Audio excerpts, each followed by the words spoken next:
Padre Fábio, eu estou precisando muito de umas palavras de ajuda, pois eu estou precisando me animar. Estou num relacionamento que não vejo futuro nenhum, mas ao mesmo tempo eu não consigo me libertar disso. Preciso muito de umas palavras que me joguem para frente, que me façam reconhecer o valor que tenho. Estou tentando me afastar deste relacionamento, mas está muito difícil. Desculpa, mas se puder me falar algo que possa me ajudar, ficarei muito grato. Pessoas não se identificam, não põem o nome. Bem, primeiro que a gente tem que andar para frente mesmo, né? Tudo tem que nos jogar para frente, muito embora às vezes um passo atrás para nos ajudar a pensar em que caminho nós estamos tomando também é saudável. A gente dá uma paradinha, olhar para os lados, dar um passo para trás, olhar o contexto das nossas escolhas, isso é muito importante. Agora a gente tem de andar o tempo todo na conquista daquilo que de fato interessa. Hoje nós começamos o programa falando da necessidade que a gente tem, por uma responsabilidade pessoal, de não abrir mão de ser quem a gente é. Eu até brincava, né, que à medida que nós vamos educando as crianças, elas vão deixando de ser sinceras. O falseamento não pode ser confundido com essa capacidade social que você tem de ser simpático com o outro e de não dizer aquilo que vai ser agressivo a ele. Então, ser educado é você privar o outro de ouvir algo que possa ser desagradável aos ouvidos dele. Então, você considerar com sabedoria. Mas o falseamento é diferente. O falseamento é quando você finge uma satisfação quando de fato ela não existe. Então, muitas vezes nós assumimos o falseamento como uma postura de vida. Não é o outro que vai quebrar essa falsidade em nós. É claro que alguém pode até nos estimular a deixar a falsidade de lado. Mas é a gente que precisa diariamente fazer essa pergunta. Se nós estamos sendo suficientemente verdadeiros com o nosso processo, para que esse processo nos provoque satisfação, realização, que essa vida é uma só. Se eu perco tempo com essa falsidade, com esses falseamentos, eu fico privado de elevar à categoria máxima aquilo que eu sou. E é interessante, né, que às vezes a gente passa boa parte da nossa vida vivendo só a metade do que a gente poderia. Por quê? Porque a gente perde muito tempo com falsidade, com os falseamentos. A gente não faz os enfrentamentos, aí a gente fica ali naquela condição de hipócrita. Porque nem é uma hipocrisia em relação ao outro, que também existe. Eu posso ser hipócrita em relação ao outro, mas eu também posso ser hipócrita numa relação comigo. Quando eu minto, por exemplo, para mim mesmo, nós falamos ali agora mesmo na reflexão da palavra, muitas vezes eu, numa tentativa de me justificar, eu fico enfrentando falsos conflitos que não correspondem à minha realidade. E isso, minha gente, é como ser um doente que se recusa a viver o tratamento. Se você identifica que você está dentro de um relacionamento que não te leva para frente, que só te emperra, você precisa ser honesta com você. Não dá para levar adiante esse relacionamento. O mínimo que você precisa fazer é colocar as cartas na mesa e discutir abertamente quais são as reais intenções dessa pessoa. Você não é um objeto para ser manuseado, para ser colocado numa condição absolutamente desfavorável aos seus anseios como pessoa. É preciso ter muita coragem para viver esse enfrentamento. Mas a partir do momento que você dá este passo no enfrentamento, você vai alcançar alguns territórios que são seus e que até então estavam alienados nas mãos de outros. Isso vai lhe dando ainda mais coragem de buscar mais conquistas. A gente não termina. Essa conquista não termina nunca. A liberdade interior é um processo que nunca vai ter fim. Então, se você sente que você está vivendo um relacionamento que não lhe favorece florescer como pessoa, você não pode pensar duas vezes. Você tem que problematizar a questão. Eu gosto sempre de dizer isso. Nós precisamos levar a sério os nossos conflitos. Às vezes nós não damos ouvido ao que nos incomoda. E por que não damos ouvido ao que nos incomoda? A gente perde a habilidade de saber o que de fato precisa ser modificado.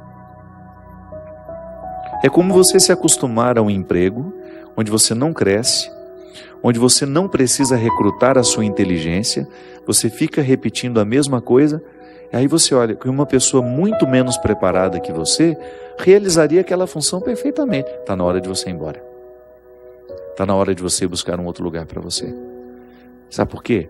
Senão você vai começar a se nivelar por baixo. E essa fatura chega. Pode ser que hoje você esteja acostumado, o contexto lhe te anestesiou, mas vai chegar um momento que você vai se cobrar: meu Deus do céu, por que eu não tive coragem de fazer a minha mala e partir em busca de uma realidade que me exigisse mais? Por que eu não tive coragem de, naquela hora, tomar uma decisão que me causaria um desconforto, porque eu perderia a estabilidade, mas ao mesmo tempo me colocaria num projeto que de fato era para mim?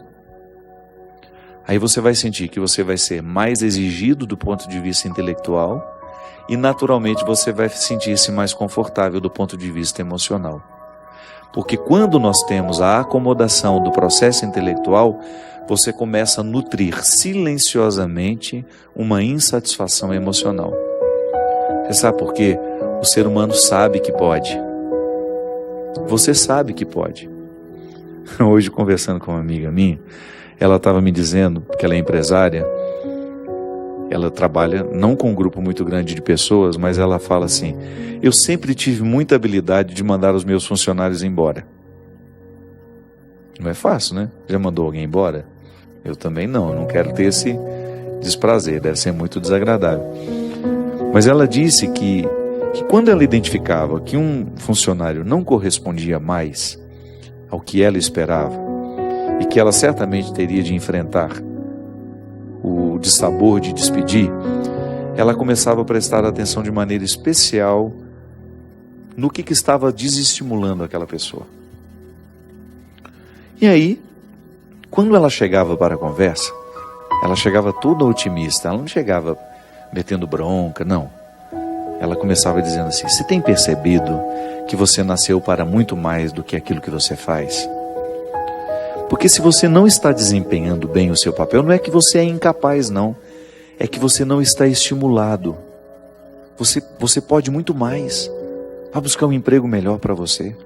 Vá buscar um lugar onde você vá se exigir um pouco mais como pessoa e que naturalmente vai lhe dar uma satisfação, porque o que nos realiza é quando a gente tem a sensação de que a gente está crescendo.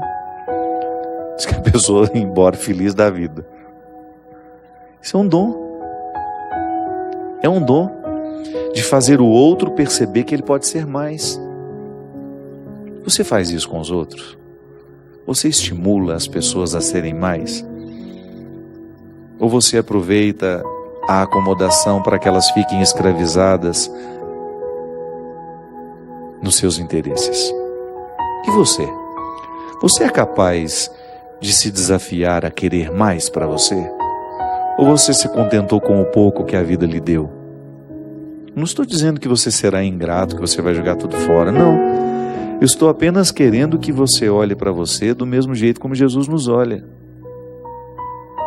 Aquela palavra dura, eu volto a dizer, aos fariseus e aos escribas, não é para humilhá-los, é para acordá-los. Nenhuma palavra de Jesus é para humilhar alguém, para que aqueles se sentissem piores do que eles realmente eram. Não, a palavra dura é para acordar o que está acomodado. Quanto mais acomodado está, mais dura tem de ser a palavra. Senão a gente não acorda. Você tem escutado? Você tem se percebido para saber se de fato você está no lugar certo?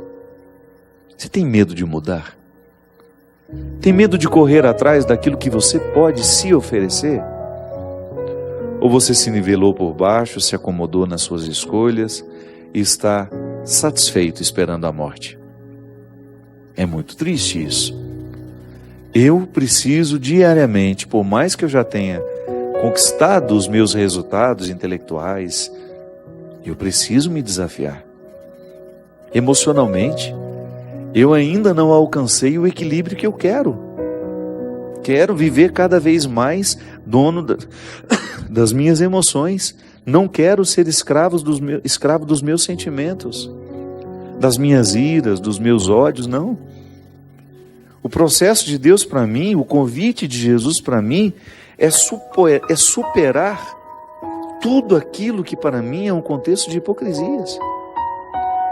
Eu quero ouvir essa palavra aqui e em nenhum momento pensar que Jesus está querendo me humilhar em público. Jesus está querendo é me acordar. Quanto mais dura é a palavra de Deus para nós, maior é o seu amor. Porque aquele que ama exige até a última gota, para que aquele que é amado chegue ao melhor de si mesmo. É isso que eu lhe desejo.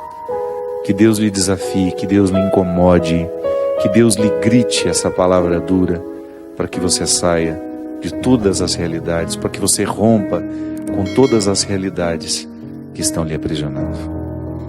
Derrame sobre a sua vida, sobre o seu coração, a bênção e a proteção do céu, do Deus Todo-Poderoso, Pai, Filho e Espírito Santo. Amém.